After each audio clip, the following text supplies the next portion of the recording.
चलिए, good afternoon all of you. आज हम लोग का जो डिस्कशन होगा यूनिट एंड डायमेंशन, इसको हम रिवीजन करेंगे और क्वेश्चन के साथ रिवीजन करें ना। क्वेश्चन के साथ ही टॉपिक्स, हर टॉपिक से मैंने कुछ कुछ क्वेश्चंस रखे हैं सो डेट कि वो टॉपिक रिवाइज हो जाए। तो सबसे पहले यूनिट्स एंड डायमेंशन की बात अगर करेंगे, तो अगर मैं यूनिट की बात करूं बेटा, यूनिट की बात, तो यूनिट में आप क्या कर रहे थे, एक फंडामेंटल यूनिट्स हो रहा था और एक क्या होता है, डिराइव्ड यूनिट्स हो रहा था। यानी डिराइव्ड यूनिट किसको बोलते हैं कि फंडामेंटल यूनिट से हम किसी यूनिट्स को क्या कर रहे हैं, निकाल रहे हैं। जैसे फंडामेंटल यूनिट्स कितने थे हमारे, फंडामेंटल यूनिट्स कितने थे बेटा? 7।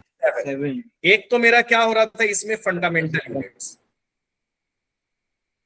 एक क्या था बेटा मेरा, फंडामेंटल यूनिट्स। और फंडामेंटल यूनिट्स कितने थे, 7। और इससे जो निकालते हो, फंडामेंटल यूनिट्स क्या होता है, इंडिपेंडेंट होता है। इससे जो यूनिट निकालते हो, यानी डिराइव्ड यूनिट की अगर बात करोगे, तो डिराइव्ड यूनिट किस पे डिपेंड करेगा? Derived unit will depend fundamental unit. यानी फंडामेंटल यूनिट्स पे जो डिपेंड करेगा उसको मैं क्या बोलूंगा, डिराइव्ड यूनिट्स पे। यानी इससे जो निकलेगा वो क्या निकलेगा बेटा, डिराइव्ड यूनिट्स। और डिराइव्ड यूनिट्स क्या होगा, based on the expression of fundamental. ठीक है ना। अब एक और यूनिट्स होती है मेरी, क्या एक और यूनिट्स बताओ, वो कौन होती है बेटा? Supplementary units. हालांकि इसे भी फंडामेंटल में ही काउंट करते हैं, लेकिन अलग सा नाम दे देते हैं, दैट इज सप्लीमेंट्री यूनिट्स। और सप्लीमेंट्री यूनिट्स कौन से होते हैं sir? Plane angle, plane angle और सॉलिड एंगल। प्लेन एंगल का यूनिट क्या होता है sir? Radian. Radian. Plane angle की यूनिट क्या होती है, रेडियन। और सॉलिड एंगल की यूनिट क्या होती है, रेडियन। इसकी यूनिट हो जाएगी रेडियन, जिसको हम RAD बोलते हैं। और एक हो जाएगा मेरा सॉलिड एंगल। सॉलिड एंगल की यूनिट क्या हो जाएगी, स्टेरेडियन, जिसको हम ST और RAD से डिस्कस करेंगे। ठीक है ना। तो जैसे जैसे मान लो लेंथ, फंडामेंटल यूनिट्स में हमने क्या क्या लिया था, लेंथ। लेंथ फंडामेंटल क्या था, लेंथ, टाइम, मास, और क्या था बेटा, टेम्परेचर, करेंट, ल्यूमिनस इंटेंसिटी और अमाउंट ऑफ सब्सटेंस। ठीक है ना। इसको हम लोग डिस्कस कर रहे थे। अच्छा, कोई बता सकता है मुझे लाइट ईयर किसकी यूनिट है? हाँ Yogeshwari, I got it. Light year किसकी यूनिट है? डिस्टेंस। है ना। तो डिस्टेंस की कुछ यूनिट है, भी आपको ऑब्जेक्टिव क्वेश्चन में आ सकता है ना। गुड आफ्टरनून बेटा। तो एक क्या हो जाएगा ना, प्रैक्टिकल यूनिट्स की बात करेंगे अगर हम लोग, मतलब एक अगर मैं बात करूं प्रैक्टिकल यूनिट्स, तो अगर मैं प्रैक्टिकल यूनिट्स में लेंथ की बात करूं, ये मैंने नहीं कराया था, थोड़ा नया चीज है। एक मैं बात करूं अगर लेंथ की, तो लेंथ को मेजर करते हैं जनरली। लेंथ को, इस लेंथ का ऐसा यूनिट क्या होता है, कोई बता सकता है? Sir metre. मीटर होता है। कभी कभी हम किलोमीटर में एक्सप्रेस करते हैं, बहुत छोटा होता है तो सेंटीमीटर में भी एक्सप्रेस करते हैं, उससे भी छोटा है तो मिलीमीटर में भी एक्सप्रेस करते हैं। सही बात है कि नहीं? लेकिन कभी कभी बहुत लार्जर डिस्टेंस है, जैसे सन और अर्थ के बीच में है ना, स्टार्स के बीच में, तो ये डिस्टेंस बहुत ग्रेटर हो गया। अब ग्रेटर डिस्टेंस को अगर किलोमीटर में बोलूंगा मैं, हालांकि बोल या सेंटीमीटर में बोलूंगा, तो मेरे को न्यूमेरिकल वैल्यू बहुत ज्यादा बोलना पड़ेगा। बात समझ में आ रही? Yes sir. हमने क्या किया, लार्जर यूनिट्स को कन्वर्ट कर लिया। यानी लेंथ की बात करेंगे अगर, तो to measure very large distances. अगर मेरे को बहुत ज्यादा डिस्टेंस मेजर करनी पड़ेगी, तो उसमें मेरे को कोई यूनिट्स आता है, और उसमें सबसे पहला यूनिट्स क्या होता है, एस्ट्रो, याद है आप लोगों को? Astronomical unit. एस्ट्रोनॉमिकल यूनिट, जिसको हम क्या बोलते हैं, AU। एस्ट्रोनॉमिकल यूनिट इसलिए बोलते हैं क्योंकि ये average distance between centre of sun and centre of earth, यानी डेट चूंकि एस्ट्रो मतलब स्पेस की बात हो रही है, इसलिए इसका नाम दे दिया। क्योंकि अगर कोई एस्ट्रोनॉट्स होगा, उसको जाना होगा, मान लो मून पे जाना है, तो वो तो एस्ट्रोनॉमिकल यूनिट्स में डिस्टेंस को मेजर करेगा। वो तो किलोमीटर में बोलेगा तो वो न्यूमेरिकल वैल्यू बहुत बड़ी हो जाएगी, मीटर में बोलेगा तो और बड़ी हो जाएगी, है ना। तो ये क्या होता है एस्ट्रोनॉमिकल यूनिट्स बेटा, क्या मैंने बोला, एवरेज। कभी कभी आ जाता है ऑब्जेक्टिव क्वेश्चन इससे, average distance between the centre of sun and Center of Earth. Earth. यानी अगर मैं बोलूं 1 astronomical units is equal to होता है 1.5 इंटू 10 पे पावर 11 मीटर। किलोमीटर में कितना हो जाएगा ये? 1000 से मल्टीप्लाई कर देंगे। 1.5 डिवाइड करेंगे, 10 की पावर मल्टीप्लाई 8 नहीं करेंगे। 1000 से डिवाइड करेंगे ना तो 8 हो जाएगा पावर। क्लियर है ना Yes sir. बेटा? सर 1000 से इसको डिवाइड याद कर, करना है? नहीं याद नहीं करना, ये वैल्यूज याद रखिएगा, मैथड से बता दिए। क्योंकि मान लीजिए आपको दे देगा 1 astronomical unit is equal to, अब 4 ऑप्शन दे दिया तो पता होना चाहिए। दूसरा मैं क्या बोल रहा हूँ कि बड़ी यूनिट्स को और किस में मेजर करते हैं? अभी आप लोग बताओ light year. Generally light year का बात होता है तो लोग समझते हैं टाइम का यूनिट है, नहीं। Light is distance of, light year is a unit of distance. Very large distance अगर हमको मेजर करना होगा तो उसको हम क्या मेजर करेंगे? Light year. और लाइट ईयर किसको बोलते हैं बेटा? लाइट ईयर किसको बोलते हैं? The distance traveled by light in, by distance traveled by light by vacuum in 1 year। एक साल में वैक्यूम में लाइट, अच्छा वैक्यूम में लाइट की स्पीड क्या होती है? सर 3 की power 10 3 into 10 to the power 8 meter per second। जिसको हम 3 लाख बोलते हैं, 3 into 10 to power 8 होता है। तो ये हो जाएगा मेरा लाइट ईयर, यानी distance covered by light in vacuum in 1 year. यानी यहां पर मैं क्या बोल दूंगा? Distance travelled by light in vacuum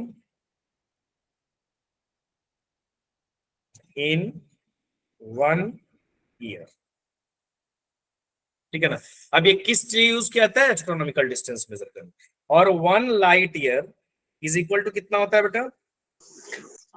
9.46 into 10 की पावर 15 मीटर। 9.46 इंटू 10 पे पावर 15 मीटर। ये ध्यान रखिए। क्लियर है? यहां तक कोई बहुत बड़ी बात नहीं है, लेकिन अब न्यूमेरिकल वैल्यूज जो है वो याद रखिएगा। और ये भी याद रखिए, जैसे आपको ऑब्जेक्टिव क्वेश्चन में आ सकता है कि light year is a unit of distance, time, है ना? बोथ, नन ऑफ दीज, तो क्या आंसर होगा? डिस्टेंस होगा।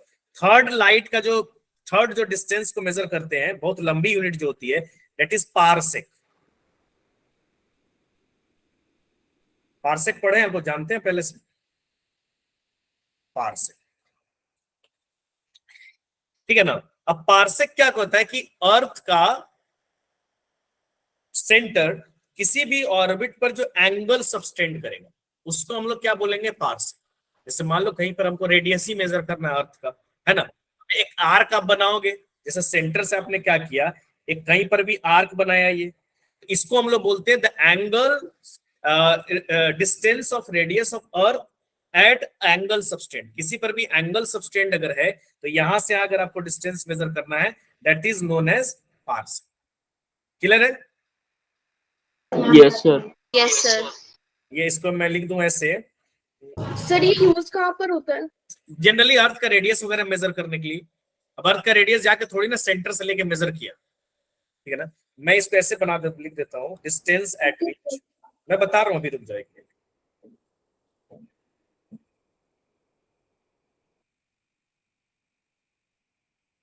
द रेडियस, अर्थ का रेडियस तो साइंटिस्ट ने ऑलरेडी मेजर कर रखा होगा। कहां से मेजर किया था? तो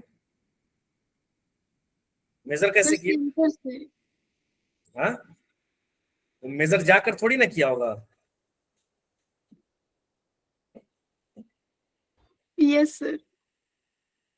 ऐसा तो नहीं कि बेचारा सेंटर पे चला गया है, ऐसे ही कुछ से मेजर होता है। 1 पारसेक इज इक्वल टू होता है बेटा, याद रखिएगा, वैल्यूज याद रखिएगा, कोई डेफिनेशन नहीं आने वाला। 1 parsec is equal to 3.1 into 10 पे पावर 16।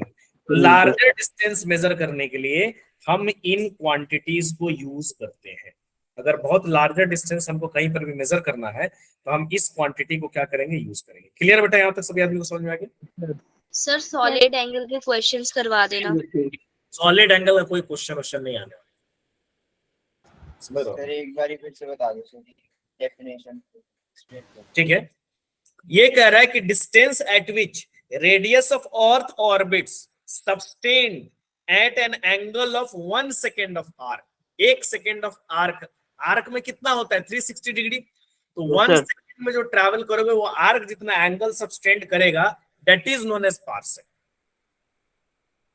अच्छा चलो ओके सर। इसको एक मिनट, ये है ना, ये सेंटर ऑफ अर्थ है। अब मान लो आपने 1 सेकंड में यहां से यहाँ ट्रैवल किया, तो ये एक आर्क बनाओगे यहाँ पर, तो ये जो एंगल सब्सटेंड किया ना, ये दैट इज नोन, ये जो डिस्टेंस इसने कवर किया that is known as parsec में इसको। पार्सेक। हाँ क्लियर है। और 1 पार्सेक की वैल्यू याद है। और छोटी यूनिट के लिए तो आपको पता ही है, बहुत लार्जर डिस्टेंस नहीं है तो हम किलोमीटर में रिप्रेजेंट करते हैं, या मीटर में रिप्रेजेंट करते हैं, या सेंटीमीटर में रिप्रेजेंट करते हैं, या मिलीमीटर में। यहाँ तक क्लियर है सभी आदमी को? सर अगर Yes, sir. Double yes sir. Sir double parsec के लिए बोला जाए तो वो कैसे करेंगे? तो ट्वाइस कर दो भाई, डबल पार्सेक कर दो, दोगुना कर दो, 2 into 3.1 into 6.16 मीटर। सही है। Yes sir.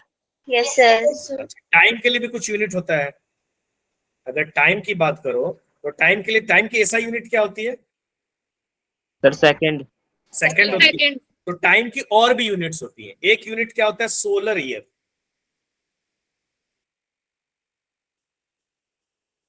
और 1 solar year is equal to कितना होता है?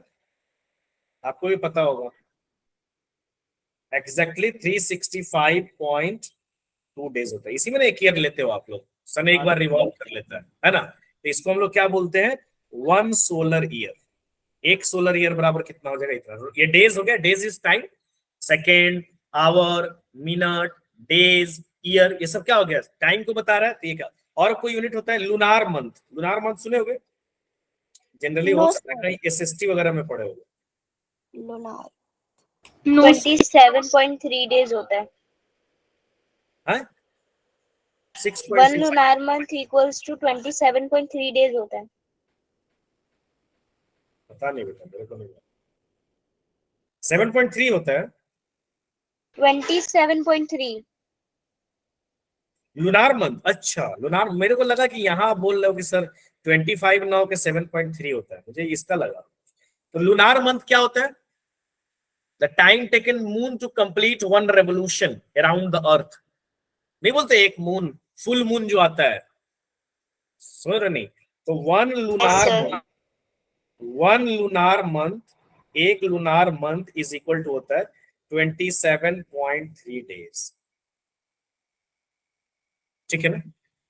क्लियर है? यहां तक समझ में आ गया बात? Yes sir. Yes sir. अब यहाँ पे देख लीजिए, यहाँ पे क्वेश्चन दिया हुआ है, कह रहा है which of the following does not have dimension of length. Which of the following does not have dimension, radian हो जाएगा। क्या हो जाएगा? रेडियन। देखिए Radian. फर्मी का length, radian. 1 fermi is equal to कितना होता है बेटा? कोई बता सकता है? 10 की पावर -15 मीटर। 10 पे पावर -15 मीटर फर्मी होता है। अच्छा 1 micron, 10 to the power -6 metre. 1 micro is equal to क्या हो जाएगा? 10 पे power -6 metre. 1 angstrom, 10 to the power -10 metre. 10 to the power -10 metre. अरे ये सारी लेंथ की यूनिट है, देख रहे हो मीटर में आ रहा है, सब लेंथ की यूनिट है ना, मीटर में आ रहा है कि नहीं? लेकिन रेडियन किसकी यूनिट होती है? Radian is the unit of angle. Angle. हाँ, प्लेन एंगल भी बोल सकते हो, सिंपल एंगल भी बोल सकते हो। इसलिए कौन सी यूनिट नहीं होगी लेंथ की? Sir radian. रेडियन। नेक्स्ट यहाँ पे दिया हुआ है अ डायमेंशनलेस क्वांटिटी, मतलब एक ऐसी क्वांटिटी है जिसकी डायमेंशन नहीं। कर नेवर हैज अ यूनिट। मान लो जैसे मैंने बताया था ना, डायमेंशन, डायमेंशन क्या होता है? किसी भी चीज को फंडामेंटल बेस में एक्सप्रेस करना, कि ए मास के पावर में कितना है, लेंथ के पावर में कितना है, टाइम के पावर में कितना है, करंट के पावर में कितना है। तो कह रहा है कि अ डायमेंशनलेस क्वांटिटी, एक ऐसी क्वांटिटी जिसकी डायमेंशन नहीं। तो कह रहा है नेवर हैज अ यूनिट, मतलब उसकी यूनिट नहीं हो नहीं सकती। तीसरा कह रहा है ऑलवेज हैज अ यूनिट, मतलब उसकी यूनिट होगी ही होगी। चौथा कह रहा है may have a unit, sorry तीसरा, और चौथा कह रहा है डज नॉट एग्जिस्ट, मतलब ऐसा डायमेंशनलेस होगा ही नहीं। क्या होगा आंसर? सी। सी होगा। सी। क्योंकि अगर कोई डायमेंशन लेस, देखो एक बात समझ लेना, अगर डायमेंशन लेस है, अगर कोई क्वांटिटी डायमेंशन लेस है तो वो क्या हो जाएगा? May be unitless. Dimension less है तो इसको आप क्या बोलोगे? May be unitless. मतलब ऐसा भी हो सकता है कि भाई उसकी यूनिट ना हो, ऐसा भी हो सकता है कि उसकी यूनिट हो। जैसे एग्जांपल मैं बोल रहा हूं आपको, एक एग्जांपल ले रहा हूं, डायमेंशन लेस, ऐसी कोई क्वांटिटी बताओ जो डायमेंशन लेस हो लेकिन जिसकी यूनिट हो। Refractive index. Refractive index Refractive नहीं index. होती, रेफ्रेक्टिव इंडेक्स नहीं थीटा। होती है। तो थीटा की डेंसिटी, एंगल की डायमेंशन नहीं होती, लेकिन Density. एंगल की यूनिट होती है रेडियन। समझ रहे हो कि नहीं समझ रहे हो बात? Yes sir. एंगल की डायमेंशन नहीं होती, आर बटे radius, length by length, L L cut जाता है, तो एंगल की यूनिट है रेडियन, या डिग्री में भी आप उसे एक्सप्रेस करते हो, लेकिन एंगल की डायमेंशन नहीं है। तो क्या होगा आंसर हमारा कि भाई यहाँ पे देखो डायमेंशन नहीं लेकिन यूनिट है। लेकिन अगर कोई क्वांटिटी यूनिट लेस है तब क्या होगा? अगर कोई क्वांटिटीज यूनिट लेस है तब ये कंफर्म है कि वो डायमेंशन लेस होगा। जैसे कि रिफ्रैक्टिव इंडेक्स। जैसे कि रिफ्रैक्टिव इंडेक्स, अब यूनिट लेस है उसकी डायमेंशन में, यूनिट लेस होगा तो ऑलवेज डायमेंशन लेस होगा। समझ रहे बात की नहीं? सही। लेकिन डायमेंशन लेस होगा तो हो सकता है कि उस यूनिटलेस भी हो सकता है यूनिटलेस नहीं। जैसे रिफ्रैक्टिव इंडेक्स डायमेंशन लेस है तो यूनिटलेस भी है, बट मैंने बोला एंगल वो डायमेंशन लेस है लेकिन यूनिटलेस नहीं है। तो अगर आपसे जैसे यहां पे बोला dimensionless quantity may be unit may be not, but if unitless quantity then it is always dimensionless. Clear है बेटा पिक्चर? Yes sir. चलिए अब यहां पर दिया हुआ है dimension of stress are. Stress वैसे 11th क्लास में अभी आगे आएगा कि स्ट्रेस किसको कहते हैं, पार्ट 2 में है, जब हम मैकेनिकल प्रॉपर्टीज ऑफ सॉलिड्स पढ़ेंगे तो वहां पे स्ट्रेस का कंसेप्ट आएगा। लेकिन यहां पर अगर मैं फॉर्मूला आपको बताऊं तो स्ट्रेस इज इक्वल टू होता है फोर्स पर यूनिट एरिया, या रीस्टोरिंग फोर्स आप बोल सकते हो। एक्चुअली इट रीस्टोरिंग फोर्स, लेकिन फोर्स भी आप बोल सकते हो। रीस्टोरिंग फोर्स यानी फोर्स ही हुआ वो, रीस्टोरिंग फोर्स अपॉन एरिया। अब मुझे बताओ बेटा कि क्या होगा उसका डायमेंशन। मैंने फॉर्मूला लिख दिया, मैंने फॉर्मूला तो लिख दिया यानी फोर्स अपॉन एरिया। अब उसका डायमेंशन निकालोगे तो क्या होगा? ml -1 t -2। पहले आप फोर्स का निकालोगे, तो फोर्स का अगर निकालोगे तो फोर्स इज इक्वल टू क्या होता है बेटा? Mass into acceleration. तो फोर्स का अगर डायमेंशन निकालोगे तो फोर्स का डायमेंशन निकालोगे तो क्या करोगे आप? मास का डायमेंशन और एक्सीलरेशन का डायमेंशन कितना होता है सर? LT -2। -2। तो सिमिलरली फोर्स का जो डायमेंशन आ जाएगा वो कितना आ जाएगा बेटा? MLT -2। सही है। और एरिया का Yes, sir. डायमेंशन क्या हो जाएगा? L²। L square. एरिया का जो डायमेंशन हो जाएगा वो कितना हो जाएगा? Length into breadth. तो लेंथ कितना हो जाएगा? एल, और ब्रेथ भी कितना हो जाएगा? एल, तो वो कितना हो जाएगा? L square. अब निकाल दो स्ट्रेस का डायमेंशन। अब जब आप स्ट्रेस का डायमेंशन निकालोगे तो restoring force MLT -2 divide by क्या हो जाएगा बेटा? L square. यहाँ एक एल से एक एल क्या हो जाएगा? कैंसिल आउट हो जाएगा। ये एल से ये पावर कैंसिल आउट हो जाएगा, एक ही बच जाएगी। अब स्ट्रेस का डायमेंशन क्या हो जाएगा?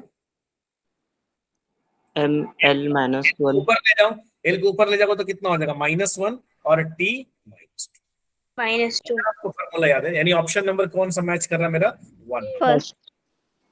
किसी का भी डायमेंशन आप निकाल सकते हो। हाँ, थोड़ा बहुत फॉर्मूला याद रख लीजिएगा एग्जाम पॉइंट ऑफ व्यू से, स्ट्रेस का, फोर्स का, वर्क का, पावर का, समझ रहे हो ना। उसके अलावा एनर्जी का, जो एनर्जी का होगा वही वर्क का होगा, इंपल्स का, मोमेंटम का, इन सब का कुछ थोड़ा बहुत याद रख लीजिए, प्लैंक्स कांस्टेंट का। ठीक है, फॉर्मूला क्योंकि आप पढ़े नहीं हुए, जैसे जैसे आप पढ़ते सर एनर्जी का फॉर्मूला क्या होता है? एनर्जी का work is equivalent to energy. आप किसी भी सिस्टम पर जितना वर्क करते हो उतना एनर्जी स्टोर्ड हो जाता है। या कोई भी एनर्जी, पोटेंशियल एनर्जी निकाल लो, काइनेटिक एनर्जी का निकाल लो, हाफ mv²। हर एनर्जी का तो फॉर्मूला वही होगा, समझ रहे हो ना बेटा। जो वर्क ML² T -2 वही एनर्जी की भी होगी, यानी वर्क और एनर्जी का डायमेंशन सेम होगा। वर्क का, टॉर्क का, एनर्जी का डायमेंशन सेम होगा। अच्छा, और कोई पेयर बताओ जिसका डायमेंशन सेम होता है? Momentum and impulse. Momentum and impulse. जो मोमेंटम की डायमेंशन होगी वही इंपल्स की डायमेंशन, जो स्पीड की डायमेंशन होगी वही वेलोसिटी की डायमेंशन। क्लियर है ना।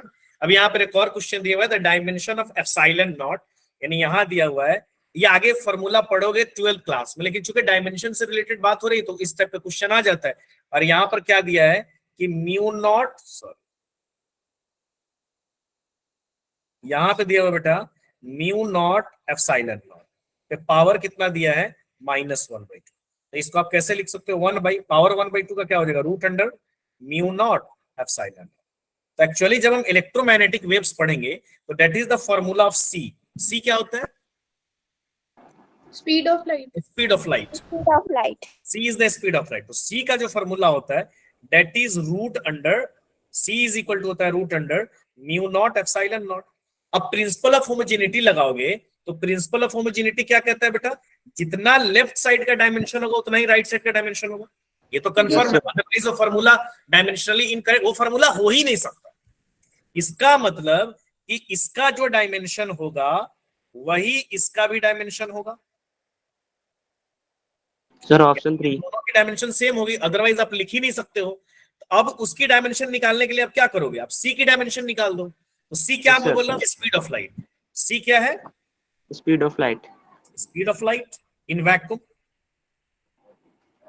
हालांकि है तो स्पीड ऑफ लाइट ही, यानी है तो स्पीड ही ना। स्पीड की डायमेंशन क्या होती है? Sir metre per second. Dimension पूछो। Speed is equal to distance by time. तो distance by Yes, sir. Time होगा तो उसका डायमेंशन कितना हो जाएगा, lt -1। क्लियर है ना यहाँ सर ये पे? तो वेलोसिटी के इक्वल भी हो गया। हाँ, वेलोसिटी के इक्वल भी हो गया, वेलोसिटी ऑफ लाइट भी बोल देते हैं। तो ये कितना हो जाएगा, option number C, third. Done ना? Yes sir. Yes sir. Principle of homogeneity क्या कहता है? प्रिंसिपल ऑफ होमोजेनिटी गीतिका बताइए बेटा। नहीं सर, गलती से हो गया था। प्रिंसिपल ऑफ होमोजेनिटी ये होता है कि राइट साइड का डायमेंशन लेफ्ट साइड के डायमेंशन के बराबर, ये तय है। कोई भी इक्वेशन है अगर वो करेक्ट है तो अगर वो डायमेंशनली इनकरेक्ट है इसका मतलब आपका फॉर्मूला सही नहीं है, तो इसका मतलब कि वो डायमेंशनली करेक्ट होगा। उसके अलावा सेम डायमेंशन वाले क्वांटिटीज को आप ऐड या सब्सट्रैक्ट कर सकते हैं। यानी अगर इसको मैं शॉर्टकट में बोलूं, एक पेज ले लेता हूं यहाँ पे एक्स्ट्रा,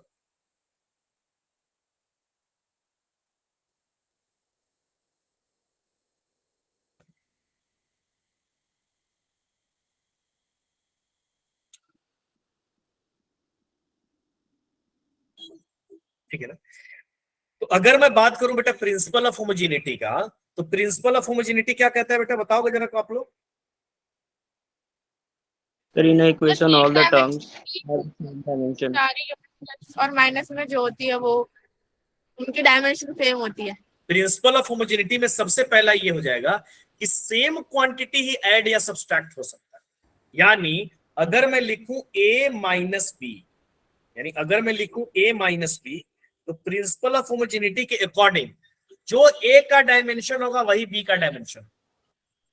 यस सर। और बात की नहीं, प्रिंसिपल ऑफ होमोजेनिटी ये कहेगा कि जो डायमेंशन a की होगी वही डायमेंशन b की, ये हमारा प्रिंसिपल ऑफ, अदरवाइज नहीं। या ऐड भी आप कर रहे हो, x प्लस वाई कर रहे हो, तो ये जो डायमेंशन x की होगी वही डायमेंशन y की, यानी इसका क्या हो जाएगा, सेम डायमेंशन।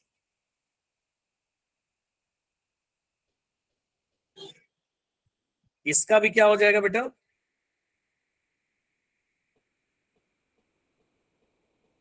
Same dimension. यानी सेम डायमेंशन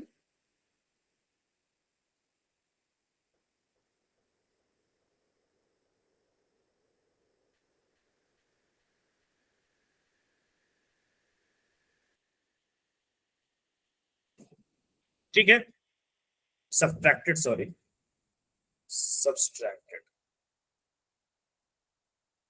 इतना तय है। उसके अलावा मैं क्या बोल रहा हूं, हर टर्म की डायमेंशन सेम होगी, each every terms have same dimension.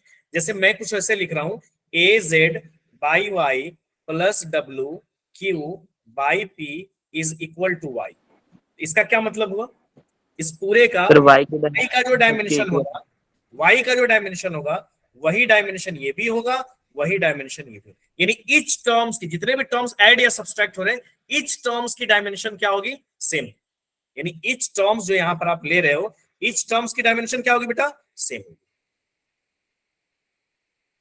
Sir इसको प्रूफ कैसे करेंगे कि सेम होगी? कर सकते हो प्रूफ, निकाल लो, कोई फॉर्मूला ले लो और दोनों तरफ का डायमेंशन निकाल लो, पता लग जाएगा। बताए तो थे क्वेश्चन जब कराए थे, तो LHS इक्वल टू RHS किए थे। अगर नहीं हो रहा है मतलब डायमेंशनली वो इक्वेशन करेक्ट ही नहीं, इक्वेशन गलत है। समझ लो सुहानी, बोलिए बेटा। सर अगर डायमेंशन अनइक्वल हो तो? नहीं हो पाएगा, पॉसिबल ही नहीं है। डायमेंशन इक्वेशन का मतलब आपका इक्वेशन करेक्ट नहीं है, गलत है। कोई भी इक्वेशन उठा लो, कोई भी फॉर्मूला उठा लो, डायमेंशन आपका गलत आ ही नहीं सकता। कोई भी फॉर्मूला आप बोलो, आप MV² और MGH में प्रूव करके दिखा दो, उसमें हो सकता है ना हाफ सर? MV² MGH का आप निकाल लो। Okay sir. चलो कोई बात नहीं, मैं यहाँ पे कर देता हूँ, कोई बात नहीं। क्वेश्चन है आपका तो चलो मैं यहाँ पे कर देता हूँ, चलो निकाल देता हूँ। इनका कहना है कि half MV² is equal to MGH। तो यहाँ पर हाफ तो नहीं होगा क्योंकि कोई भी जो नंबर होता है उसकी डायमेंशन नहीं होती। तो अगर LHS में निकालो, राइट साइड का डायमेंशन निकालो, तो M है, M का डायमेंशन कितना हो जाएगा? M V² है, V² का मतलब वेलोसिटी का स्क्वायर। वेलोसिटी का डायमेंशन कितना होता है? LT minus 1। LT माइनस 1 का स्क्वायर करो, तो ये कितना हो जाएगा? M L² T माइनस 2, यही हुआ ना? Yes sir. चलो अब LHS हो गया, RHS लो, MGH। तो मास का कितना हो जाएगा? M, और G क्या है? Acceleration due to gravity. Gravity जो एक्सीलरेशन प्रोड्यूस कर रहा वही है, लेकिन है तो एक्सीलरेशन ही, वर्ड तो एक्सीलरेशन ही। ग्रेविटी जो एक्सीलरेशन प्रोड्यूस करी वो, तो G क्या है? G is acceleration. Yes. है तो एक्सीलरेशन ही, एक्सीलरेशन ड्यू टू ग्रेविटी। अब यहां आप क्या करोगे? एक्सीलरेशन रखोगे, तो एक्सीलरेशन की यूनिट क्या हो जाएगी? LT minus 2। T minus फिर 2. H is the height and height is the length. Sir -2। -2 होगा। -2 होगा सर, यहाँ पर बेटा -2 होगा, LT माइनस 2। और यहाँ पे H का क्या हो जाएगा? L। L. तो यहाँ कितना हो जाएगा बेटा? M L² T।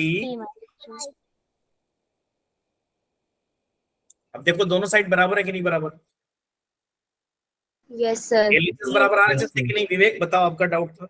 Yes sir, clear. तो करना पड़ेगा वो, अदरवाइज वो अगर नहीं आ रहा ना, मतलब इक्वेशन में ही प्रॉब्लम है, डायमेंशन में प्रॉब्लम नहीं है। किसी इक्वेशन के करेक्टनेस को चेक करते हैं, मैंने ये कंफर्म है। अगर आप ये नहीं कर सकते कि भैया डायमेंशन गलत हो, नहीं। अगर कोई ऐसा नहीं आ रहा है, यानी LHS बराबर RHS नहीं आ रहा है, या किसी भी एक टर्म का डायमेंशन सेम नहीं है, इसका मतलब कि मेरा इक्वेशन कहीं गलत है। बिकॉज अगर किसी भी इक्वेशन को मेरे को चेक करना होता है कि डायमेंशनली सही है, मतलब इक्वेशन करेक्ट है कि नहीं, तो हम डायमेंशन निकालते हैं। और डायमेंशन जब निकालेंगे तो पता लग जाए। क्लियर है? Yes sir. चलिए Yes, आइए। sir. अब यहाँ पे तो हम लोग डिस्कशन कर रहे थे, और डिस्कशन के बाद हमारा था कि सेम। अब यहाँ पर एक क्वेश्चन दिया है, देख लो, थोड़ा बड़ा कर देता हूँ, आप लोगों को दिखेगा। यहाँ पर दिया है F इज अ फोर्स, यहाँ पे दिया हुआ है the force of a given terms time t displacement x is the displacement. यहाँ पर आपको एक इक्वेशन दिया हुआ है, जरा find the dimension of d by b। एक बात मैंने आपको बताया है, एंगल का डायमेंशन नहीं होता, या एक्सपोनेंट का डायमेंशन। जैसे मान लो मैं ऐसे लिखूंगा sin x, तो ये x क्या होगा?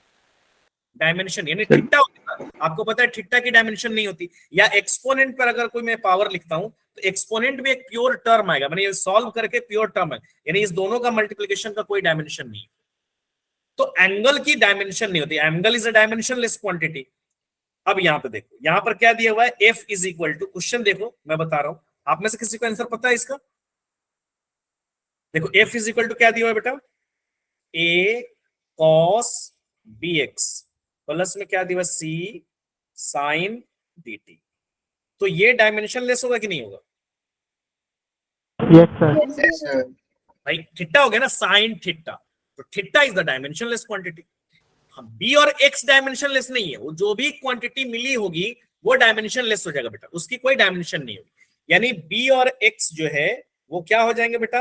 M0 L0 T0। तो बी और एक्स का मल्टीप्लिकेशन डायमेंशनलेस होना चाहिए। अब इसमें कह रहा है बी का पहले डायमेंशन निकालो, तो बी की डायमेंशन कितनी हो जाएगी बेटा? M0 L0 T0 divided by x जाएगा, तो x की डायमेंशन कितनी हो जाएगी बेटा? L। x is a displacement. तो समझ रहे बात मेरी कि नहीं समझ रहे आप लोग? Yes sir. x जाकर डिवाइड हो गया। अब यहाँ पर ऊपर लेके जाओगे तो चलो 0 0 है उसको मैं हटा देता हूँ, सिंपली क्या हो जाएगा? L-1 Yes sir. Yes sir. Formally. फिर आप करो ये dt का जो है ना, ये dt, ये जो बड़ा करता हूं मैं थोड़ा, ये dt का जो डायमेंशन की बात करूंगा तो ये भी डायमेंशन लेस होना चाहिए, ये dt यानी ये जो है ना Yes sir. Angle is that, इसका प्रोडक्ट भी क्या होगा? डायमेंशन लेस ही होगा बेटा। Yes sir. तो यानी d और t का मल्टीप्लीकेशन भी डायमेंशन लेस होगा। तो मैं करता हूं dt, अब dt भी क्या हो जाएगा? डायमेंशन लेस, यानी m0 L0 T0। तो d का डायमेंशन कितना हो जाएगा? t का उल्टा इनवर्स में चला जाएगा वो, यानी m0 L0 T0 divided by कितना हो जाएगा? t। तो यानी d का डायमेंशन कितना हो जाएगा बेटा? बताओ जरा। T-1. t। अब करें d बाई t का डायमेंशन बताइए। मेरे को d का भी आ गया, b का भी आ गया। अब यहां पर मैं क्या करूंगा? d बाई b का डायमेंशन लूंगा, तो यहां कितना हो जाएगा? t पे पावर -1 डिवाइड बाई क्या हो जाएगा? b का L-1। L को ऊपर ले जाओगे तो कितना हो जाएगा बेटा? यानी d by dt minus L-t-1। और चूंकि मेरे को m के टर्म्स में दिया है तो m कितना हो जाएगा? 0। 0. यानी ऑप्शन नंबर कौन हो जाएगा? m0 L1 और t-1 कितना है? m0 L1 t-1 क्या होगा ऑप्शन? Option 4.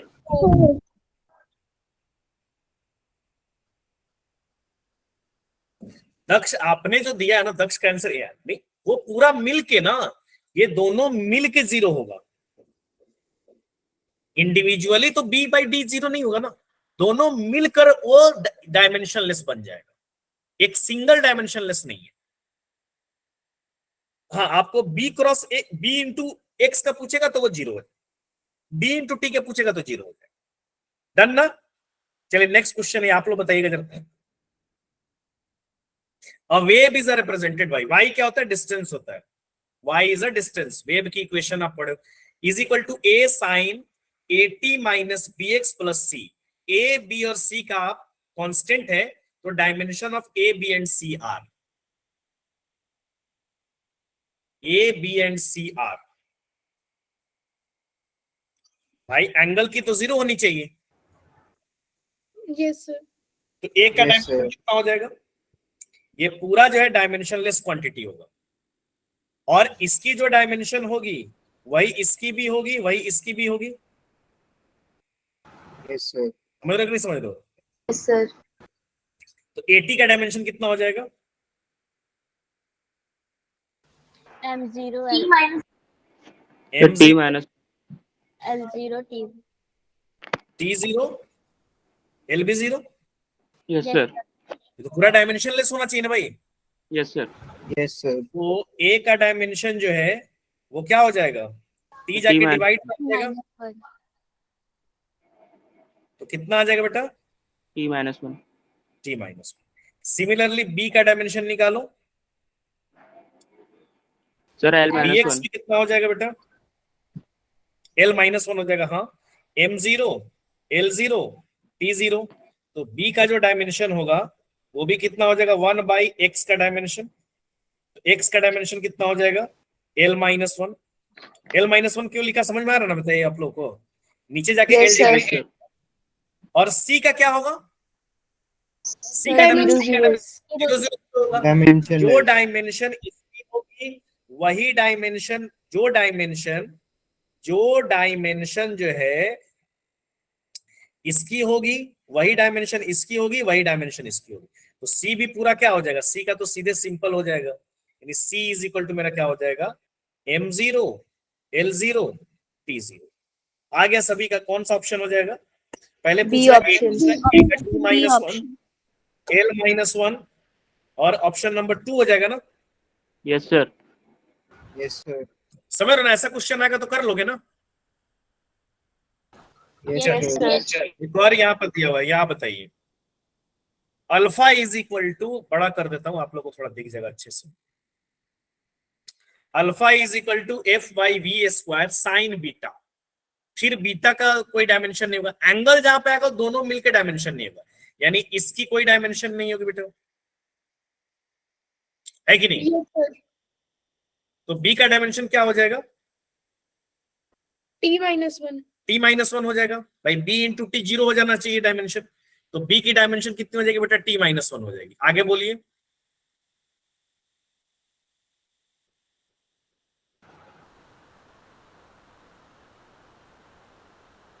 तो पहले तो बी का निकाल लेता हूं मैं। यहां पर बी का जब मैं निकालूंगा बेटा, तो यहां पर अगर मैं निकालूं तो beta into T is equal to कितना हो जाएगा? अगर इसका डायमेंशन की बात करूं तो M0 L0 T0। इतना लिखने की जरूरत नहीं है, आप डायरेक्टली ले जाओगे, टी से डिवाइड कर दोगे। ऑब्जेक्टिव क्वेश्चन में तो इतना लिखने की जरूरत नहीं है, डायरेक्ट ले जाओ, टी से डिवाइड कर दो बेटा, है कि नहीं? तो यहाँ पर कितना हो जाएगा बेटा? बीटा का जो हो जाएगा डायमेंशन वो कितना हो जाएगा? 1 बाई जो टी का डायमेंशन हो जाएगा, तो टी का डायमेंशन कितना हो जाएगा? T-, यानी बीटा का डायमेंशन हो जाएगा T-। अब अल्फा के मेरे को निकालना है बेटा, तो अल्फा, अच्छा, जो अल्फा की डायमेंशन होगी वो किसके बराबर होगी? F/B² के बराबर होगी, Yes, sir. क्योंकि ये तो डायमेंशनलेस क्वांटिटी हो गया। तो जो अल्फा की डायमेंशन होगी वो इसके बराबर होनी चाहिए, है कि नहीं? तो अल्फा का डायमेंशन बराबर F/B का डायमेंशन मैं पुट कर दूंगा, है ना? तो अल्फा का जो डायमेंशन मैं यहाँ पे निकालूंगा, यानी अगर मैं यहाँ पे डिस्कस करूं तो अल्फा का डायमेंशन जो होगा वो किसका डायमेंशन होगा? F/V²। F/V² का डायमेंशन। अब F का डायमेंशन लिख दो, V का डायमेंशन लिख दो। F का डायमेंशन कितना हो जाएगा बेटा? Sir ML mass into acceleration MLT-2, और L का कितना हो जाएगा? V का कितना हो जाएगा? LT-1। फाइनली ये क्या बन जाएगा बेटा? MLT-2 divided by L² T-2। अब L² और L² कट जाएगा बेटा, सॉरी T² और T² कट जाएगा। Yes, sir. एक L से ये पावर भी कट जाएगी। Yes, sir. MLT. फाइनली जो अल्फा का मेरा बचा वो अल्फा का कितना हो जाएगा? ML-1। तो आपका आ जाएगा आंसर कितना? A। ऑप्शन। ए ऑप्शन, यानी option number A. Very good. Next, ये समझ में आ गया ना इस टाइप का क्वेश्चन। अच्छा, एक और मैंने आपको करवाया था, याद है ना, जो थोड़ा ज्यादा एडवांस बनता है। वो दोनों क्वेश्चन मैंने डिस्कस कर लिए थे। मैं थोड़ा सा आइडिया देता हूँ, बाय द वे टेस्ट में आ जाए। मेरे को नहीं पता किस टाइप का क्वेश्चन आएगा। एक याद है ऐसा मैंने एक्सपोनेंट वाला करवाया था क्लास में, Yes, sir. कराया था. याद है कि नहीं याद है? तो एक्सपोनेंट में जो पावर है वो डायमेंशनलेस होगी, कुछ ऐसा करवाया था। एक मिनट रुको, मेरे को देखने दो जरा क्वेश्चन। Yes, sir. आपने कराया था, उसके अंदर आपने बहुत सारी क्वांटिटीज दी थी. हाँ, बहुत सारा क्वांटिटीज लिया था, तो वो एडवांस लेवल क्वेश्चन हो गया, मतलब थोड़ा लेवल 3 हो गया। तो उस टाइप का क्वेश्चन अगर लेवल 3 में आएगा तो आप कर लोगे। देखने तो एक मिनट, मेरे को यहाँ पर कहीं पे होना चाहिए। मैंने कराया हुआ है, बट आप एक बार फिर भी देख। जैसे यहाँ पर मैंने कराया था F इज इक्वल टू, ऐसे लिया हुआ था, alpha beta exponent -x² by क्या हो जाएगा? अल्फा k और t। यहाँ पे बोल्ट्जमैन कांस्टेंट का भी चाहिए, वो याद रखना आपको। तो यहाँ पर मैंने क्या बोल रहा हूं, अगर इसका निकालना होगा तो इस पूरे एक्सपोनेंट का डायमेंशन क्या हो जाएगा? 0, क्योंकि एक्सपोनेंट पे कोई भी पावर होगी तो वो डायमेंशन लेस होगा। इंडिविजुअल सबकी डायमेंशन होगी, लेकिन ओवरऑल वो डायमेंशन 0 हो जाएगा। तो यहां से आप फाइंड आउट कर सकते हो। ये दोनों क्वेश्चन मैंने कराया है, आप एक बार जाकर रिवाइज भी कर सकते हो। हाँ, यहाँ पे अल्फा है, यहाँ पे टी क्या टेम्परेचर है, सॉरी, और के क्या? Boltzmann constant. तो बोल्ट्जमैन कांस्टेंट क्या आपको याद रखना है। बोल्ट्जमैन कांस्टेंट का वैसे कितना होता है देख लेना, उसमें नोट्स में लिखा होगा, मुझे भी याद नहीं है, क्योंकि मुझे बोल्ट्जमैन कांस्टेंट की होती है वैसे, यानी के का जो डायमेंशन होता है, मैं यहाँ पे लिख दे रहा हूँ। बोल्ट्जमैन कांस्टेंट की जो डायमेंशन है वो है ML²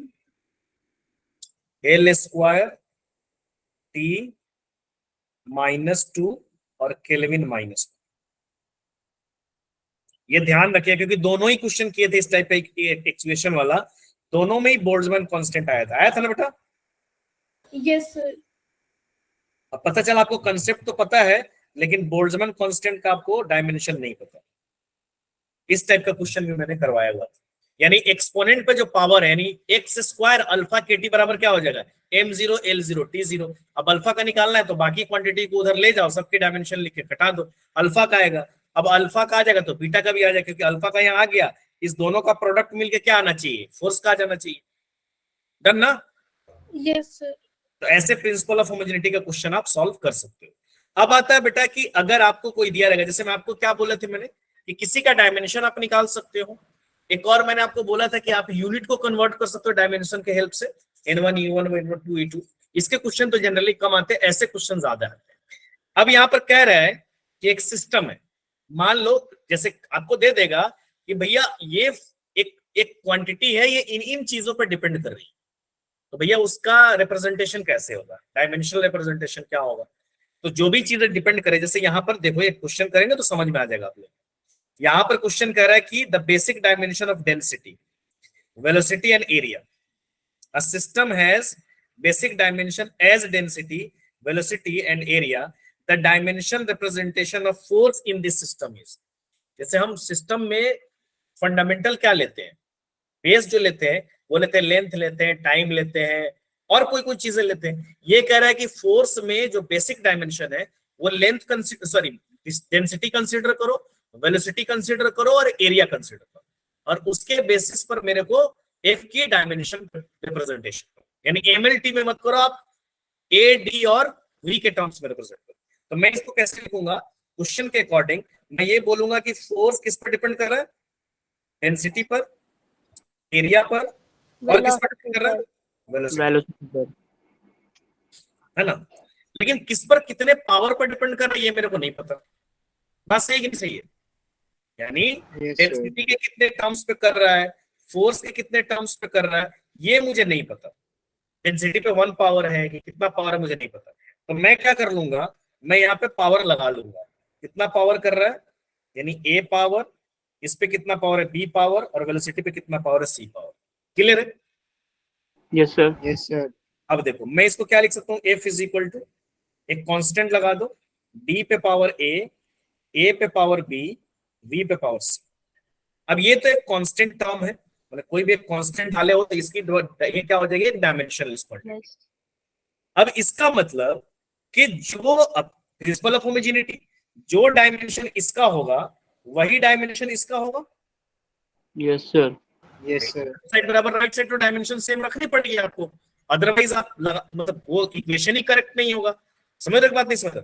अब मैं क्या करूंगा कि डायमेंशन को लिखूंगा, ऐसे क्वेश्चन अक्सर एग्जाम में आते हैं। प्रिंसिपल ऑफ होमोजेनिटी एक ही, तो आप क्या लिखोगे, एफ का लिखो M L T minus is equal to क्या हो जाएगा, के तो वैसे ही रहेगा, डायमेंशन लेस रहेगा। डेंसिटी का क्या हो जाएगा, मास बाई वॉल्यूम। तो डेंसिटी का डायमेंशन क्या हो जाएगा, निकाल लो, तो इसका डायमेंशन आपको निकालना पड़ेगा। तो डेंसिटी का डायमेंशन क्या हो जाएगा बेटा, मास बाई वॉल्यूम। तो मास का डायमेंशन क्या हो जाएगा एम, और वॉल्यूम का डायमेंशन क्या हो जाएगा एल क्यूब। तो कैसे करोगे बेटा, एम एल माइनस 3। तो यहां पर आप क्या करोगे, एम एल माइनस 3, उस पर पावर कितनी आ जाएगी, ए। सही है? Yes sir. Yes sir. Area का डायमेंशन कितना हो जाएगा, एल स्क्वायर, अभी किए हो, उस पर पावर कितनी हो जाएगी, 2। उस पर पावर कितनी हो जाएगी, 2 हो जाएगी ना, सॉरी उस पर पावर, यानी एरिया का हो जाएगा, इस पे पावर हो जाएगी बी। फिर वेलोसिटी का डायमेंशन कितना हो जाएगा, -1, उस पर पावर कितनी हो जाएगी, सी। सब अब ये देखो, अब यहाँ पे कितना आ जाएगा, M L T minus 2 is equal to कितना हो जाएगा, के, और यहाँ पर कितना हो जाएगा, एम पे पावर ए मल्टीप्लाई करो, एल पे पावर -3 ए, फिर एल पे पावर 2b, फिर एल पे पावर सी, और टी पे power -2c। Done? Yes sir. अरे हाँ या ना? Yes sir. अब इसको लो, आगे लिखोगे तो क्या होगा, M L T minus 2 is equal to constant, M एक ही है, एम पे पावर ए, एल पे पावर कितना हो जाएगा, -3a sir plus 2b sir उधर सी नहीं होगा, बस -c टी के ऊपर लास्ट में। कहाँ पे सर इससे ऊपर वाली लाइन में। हाँ सॉरी, ऊपर 2 नहीं है ना, 2 नहीं है, माइनस सी होगा। यहाँ पर बेटा माइनस सी, और टी पे पावर कितना आ जाएगा माइनस सी। क्लियर है? पिक्चर क्लियर है ना? Yes, sir. Yes, sir. अब देखो मैच करो इधर, इस साइड के इक्वेशन को इस साइड से मैच करो। इस साइड m पे पावर कितनी है 1, 1, तो राइट One. साइड में m पे पावर कितनी होनी चाहिए 1. 1। तो अगर आप मैच करोगे यानी इस साइड m पे पावर 1 है तो a is equal to value कितना आ जाएगा 1। One. अब देखो t पे पावर इधर कितना है -2, उधर -2. कितना है Minus C. t, sorry c, तो यानी -2 is equal to -c, Yes, sir. Yes, c sir. Is equal to क्या आ गया 2. 2। अब देखो लेंथ का पावर कितना है, लेंथ का Sir, power -3a plus 2b अब प्लस c, ये इसकी वैल्यू कितनी आनी चाहिए 1 आनी चाहिए, इधर लेंथ की Yes. पावर 1 है भाई। Yes, right sir. साइड का Yes, जो sir. डायमेंशन होगा लेफ्ट Yes, साइड का sir. डायमेंशन बराबर होगा ना भाई, कि Yes, नहीं sir. होगा? Yes, sir. अब यहाँ पर अब मेरे को a की वैल्यू आ चुकी है तो कितना होगा Okay. -3 इंटू 1 प्लस 2, b तो निकालना ही है मेरे को, 2b अब प्लस c की वैल्यू कितनी है ये 2 बराबर कितना हो जाएगा 1। तो ये कितना हो जाएगा बेटा बताओ जरा, b equals to 1. यानी ये हो जाएगा -3 प्लस 2b प्लस 2, यानी ये फाइनली कितना हो जाएगा -1 हो जाएगा ना, यानी -1 plus 2b is equal to 1। तो सर 2b -3 होगा ना? बेटा मैंने सॉल्व कर दिया ना 2 से, अच्छा ठीक है सर। तो -2b इज इक्वल टू कितना हो गया 2 हो जाएगा ना, फिर -1 Yes. उधर जाएगा तो 2 हो Yes, जाएगा, तो Yes, b sir. की वैल्यू यहाँ कितनी आ गई 1 2/2 यानी 1। One आ गई। अब मेरे को तीनों आ गई। अब मैंने देखो फार्मूला क्या लिखा है, यानी f directly proportional to, f किस पे डिपेंड करेगा, f directly proportional to d पे पावर a, यानी d पे पावर a पे पावर b और v पे पावर c। अब देखो d पे पावर a का मतलब d पे पावर a की वैल्यू कितनी है 1, a पे पावर b की वैल्यू कितनी है 1 और v पे पावर c की वैल्यू कितनी है d, यानी that will become our formula. यानी कौन सा ऑप्शन मैच कर रहा है जरा देख लो, फर्स्ट ऑप्शन। a d पे पावर 1 a पे पावर 1 और v, यानी ऑप्शन नंबर 1। 1. ऐसे आपको सॉल्व करना पड़ेगा, राइट साइड बराबर लेफ्ट साइड करना। लेफ्ट साइड का आपको पता ही होगा, कोई भी क्वांटिटी देगा तो लेफ्ट साइड का डायमेंशन पता होगा, उसको राइट साइड से आप क्या करोगे इक्वेट कर लोगे, आपका आंसर आ जाएगा। जैसे एक और क्वेश्चन यहाँ पे दिया हुआ है, ये तो शायद मैं करा चुका हूं क्लास में, force velocity and time are considered to be fundamental feature then density. ये क्लास में हो चुका है, इसलिए मैं आपको एज अ होमवर्क दे रहा हूँ। Okay sir. क्लास में डिस्कस हो चुका है, मतलब जो हम क्लास रेगुलर क्लास किए थे उसमें क्वेश्चन डिस्कस हो चुका है। तो नेक्स्ट कर लेते हैं ना। अब आ जाइए सिग्निफिकेंट फिगर। यह समझ में आया कि मैं बता दूं इसको आप लोगों को, जो नए लोग को? बस नहीं वही सर, समझ आ गया। वैसे क्लास के नोट्स में आप जाइएगा, आपको मिल जाएगा यूनिट एंड डायमेंशन। मैं करा चुका हूँ ये क्वेश्चन, बट फिर भी मतलब थोड़ा हिंट देते हैं, कोई ऐसा लोग जो क्लास नहीं किए होंगे उनके लिए मैं बता देता हूँ। इसको पहले ऊपर मैं यहाँ पे होमवर्क डाल यहाँ पे डाल, यहाँ पे फोर्स वेलोसिटी एंड टाइम, और किसका निकालना है डेंसिटी। तो आप क्या करोगे, डेंसिटी किस किस चीजों पर डिपेंड कर रहा है, तो density is depends upon force velocity and time. इस साइड का डायमेंशन फार्मूला, उस साइड का डायमेंशन, अब आपको पता नहीं, आप ऐसे करोगे कि density directly proportional to force पे पावर a, वेलोसिटी पे पावर b और टाइम पे पावर c। सही बात है कि नहीं बात है? Yes, sir. Yes.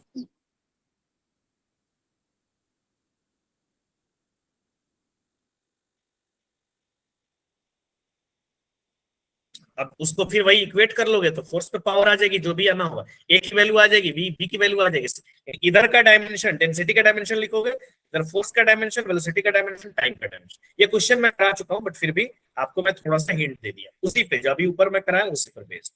अब आ जाइए, यहाँ पर दिया हुआ है सिग्निफिकेंट फिगर्स।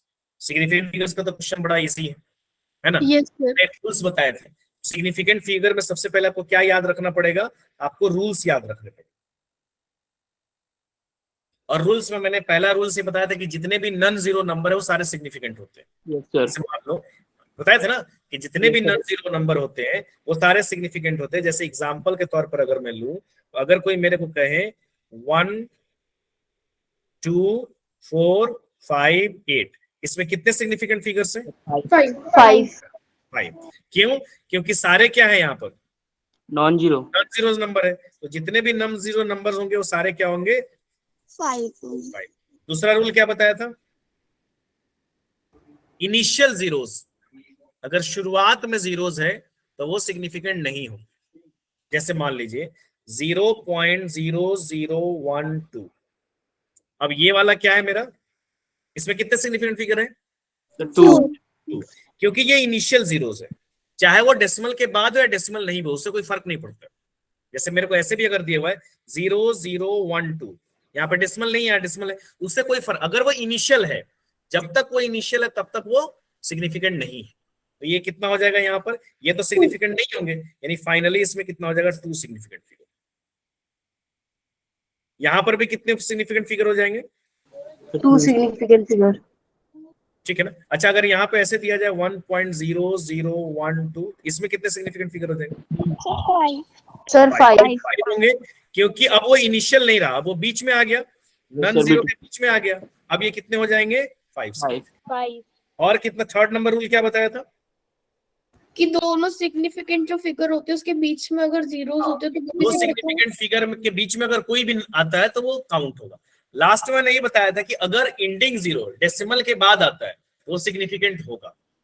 एंडिंग जीरोस अगर डेसिमल के बाद आएगा तो सिग्निफिकेंट होगा।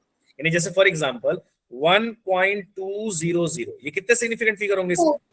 4। एंडिंग जीरोस है लेकिन वो डेसिमल के बाद है, यानी यहाँ पर डेसिमल के बाद है, तो इसमें हो जाएंगे 4 सिग्निफिकेंट। जैसे मैं ऐसे करूं 1200, इसमें कितने सिग्निफिकेंट फिगर होंगे? 2 significant figures. ये एंडिंग जीरोस है लेकिन वो डेसिमल के बाद नहीं है, तो ये कितने हो जाएंगे? 3। लेकिन अगर ऐसे लिखूं मैं 1200 मीटर, तब कितने सिग्निफिकेंट फिगर हो जाएंगे? 4। क्योंकि मैंने बोला था कि यहाँ पे यूनिट आ गया, मतलब स्पेशलाइज कर दिया, तब वहां पर आप उस एंडिंग जीरोस को काउंट कर लोगे। यहाँ पर कितना हो जाएगा? 4 सिग्निफिकेंट। क्लियर है ना? हाँ, Yes, sir. लक्ष्य बताइए। सर 30.0 तो कैसे काउंट करेंगे? कितना बताइएगा जरा? 30.0। 30.0। 30.0, यस सर। ये 3 सिग्निफिकेंट फिगर होंगे, क्योंकि एंडिंग जीरोस आफ्टर डेसिमल ये सिग्निफिकेंट फिगर होगा। सिग्निफिकेंट फिगर के बीच में अगर कोई रहेगा, जैसे जैसे यहां देखो आपने लिखा 30.0, तो ये तो एंडिंग जीरोस है, लेकिन एंडिंग जीरो आफ्टर डेसिमल आ रहा है, तो इफ एंड में जीरो है और आफ्टर डेसिमल आ रहा है तो सिग्निफिकेंट हो जाएगा। तो ये भी सिग्निफिकेंट फिगर हो गया और ये भी सिग्निफिकेंट फिगर हो गया। सिग्निफिकेंट फिगर के बीच में अगर कोई है तो वो भी सिग्निफिकेंट ही होगा, तो ये भी 0 सिग्निफिकेंट ही हो गया। Okay sir. तो 3 हो जाएंगे। क्लियर? किसी और का कोई डाउट या किसी और का कोई नंबर हो जो उसको समझ में नहीं आ रहा हो कि कितने होंगे? नहीं। No, sir. अब ऐसा देख लीजिए, यहाँ पे क्वेश्चन देख लीजिए, वैसे देख लीजिएगा, रूल पढ़ लीजिएगा, रिवीजन है तो पूरा डिटेल में तो नहीं जा सकते, थोड़ा बहुत ही आ सकते। The number of significant figure in 200.40, इसमें कितने सिग्निफिकेंट फिगर होंगे? 5. Significant figures. एंडिंग जीरोस है लेकिन एंडिंग जीरोस आफ्टर डेसिमल आ रहा है, तो कितना हो जाएगा बेटा? 5। नेक्स्ट जाइए, थोड़ा बड़ा कर देता हूं मैं, यहाँ पे देखिए, यहाँ पर दिया पी की वैल्यू दी हुई बेटा, क्यू और आर, इन तीनों में सिग्निफिकेंट फिगर कितना हो? Second option. Sir, option 2. Second option. पहले वाले में तो 2 सिग्निफिकेंट फिगर होंगे, क्योंकि Yes, sir. इनिशियल जीरो, देखो यहाँ पर ये डेसिमल के बाद आ रहा है। P इज इक्वल टू, देखो P इज इक्वल टू 0.00 है, 30 है, यहाँ पर ये 0 डेसिमल के बाद है, लेकिन ये सारे क्या है? इनिशियल है, उससे कोई फर्क नहीं पड़ता है। इनिशियल अगर है तो वो कभी भी नहीं होगा, तो 2 ही होगा। इसमें कितने होंगे? 2। इसमें कितने होंगे बेटा? 3। इसमें कितने होंगे? 4, क्योंकि मीटर लगा हुआ है, यूनिट लगा हुआ है ना। अगर यूनिट नहीं लगा होता Second option. यानी ऑप्शन नंबर कितना हो जाएगा? 2। Second. अब आ जाइए यहाँ पर दियो। अच्छा, जोड़ने में मैंने क्या, मैंने मल्टीप्लीकेशन में मैंने बोला था कि 2 सिग्निफिकेंट फिगर को मल्टीप्लाई या डिवाइड करोगे, तो आपको क्या ध्यान रखना है, जरा मेरे को बताओ। अगर 2 सिग्निफिकेंट है उसको मल्टीप्लाई या डिवाइड करना है, तो आपको क्या ध्यान रखना है? Least significant figure. आपको लीस्ट सिग्निफिकेंट फिगर में रखना है, यानी मल्टीप्लीकेशन और डिवीजन में आपको जो रिजल्ट रखना है वो लीस्ट सिग्निफिकेंट फिगर में रखना है। जैसे एक एग्जांपल लेते हैं, ऊपर यहां पर लेते हैं, कोई भी एक एग्जांपल इसमें दिया हुआ है क्या? क्वेश्चन में दिया होगा तब तो कोई प्रॉब्लम नहीं है। नहीं दिया हुआ नहीं, चलो एक ले लेते हैं, एक ले लेते हैं मल्टीप्लाई। जैसे मान लो मेरे को a इज इक्वल टू दिया हुआ है और a इज इक्वल टू दिया 2.001 मान लो, और मेरे को b इज इक्वल टू दिया हुआ है, ठीक है ना, और b इज इक्वल टू मेरे को दिया हुआ है 0.12।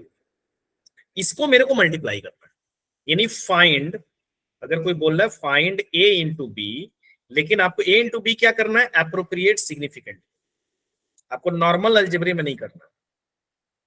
एसएफ का मतलब सिग्निफिकेंट फिगर, आप दोनों को मल्टीप्लाई करो, यानी x इज इक्वल टू आप लिखोगे तो x इज इक्वल टू आप क्या लिखोगे, a इंटू बी, तो a की वैल्यू कितनी हो जाएगी बेटा 2.001, इसको b के साथ मल्टीप्लाई करो 0.12, इसका आंसर कितना आएगा, जरा मेरे को बताओ कोई आदमी, मल्टीप्लाई करके 16.675।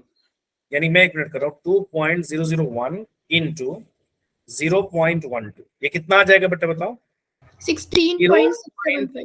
0.240, ये 16 कहां से आ जाएगा बेटा, 0.24012। लेकिन अब मेरे को रिजल्ट तो इतना रख नहीं सकते, अब ये दो फिगर जो मल्टीप्लाई मैं कर रहा हूं, तो पहले वाले का कितना सिग्निफिकेंट फिगर है मेरे को बताओ, 4 सिग्निफिकेंट फिगर, दूसरे वाले में कितने सिग्निफिकेंट फिगर है, 2 significant figure. आपका जो रिजल्ट आना चाहिए लीस्ट सिग्निफिकेंट फिगर कौन है, 2 B। तो इसमें जो लीस्ट सिग्निफिकेंट फिगर है आपका आंसर उसी के टर्म्स में होना चाहिए, यानी आपका जो आंसर ये होना चाहिए वो कितने नंबर में होना चाहिए, तो आप क्या करोगे 0.24 कर दोगे, क्योंकि इसको राउंड ऑफ करोगे, Yes, sir. राउंड ऑफ करोगे कुछ बदलेगा नहीं, तो आंसर क्या हो जाएगा 0.24। यानी आपको इसको दो सिग्निफिकेंट फिगर में आंसर रखना पड़ेगा, चाहे मल्टीप्लाई हो चाहे डिवाइड, ये ध्यान रखना, चाहे तीन, ये था तो दो में करो, आप ए बी सी करो, तीन टर्म को मल्टीप्लाई करो, 4 टर्म को मल्टीप्लाई करो, 5 टर्म को मल्टीप्लाई, जितने भी टर्म को मल्टीप्लाई करोगे या डिवाइड है, अगर मल्टीप्लिकेशन डिवीजन है तो उसमें मेरे को least number of significant figure को रखना है। लेकिन एडिशन में क्या होता है तो बता सकता है, Decimal least significant figure. Decimal point. Addition में मेरा क्या है, एडिशन सब्सट्रैक्शन में लीस्ट डेसिमल पॉइंट तक रखना है, यानी जिस भी दो क्वांटिटीज को आप ऐड कर रहे हो उसमें जो सबसे मिनिमम वाला जो डेसिमल पॉइंट होगा हमको वो वाला रखना है। तो यहाँ दो चीजें हैं, एक क्या दिया बेटा L, अब L दिया हुआ तो L इज इक्वल टू कितना दिया है 2.331 और B इज इक्वल टू कितना दिया बेटा 2.1।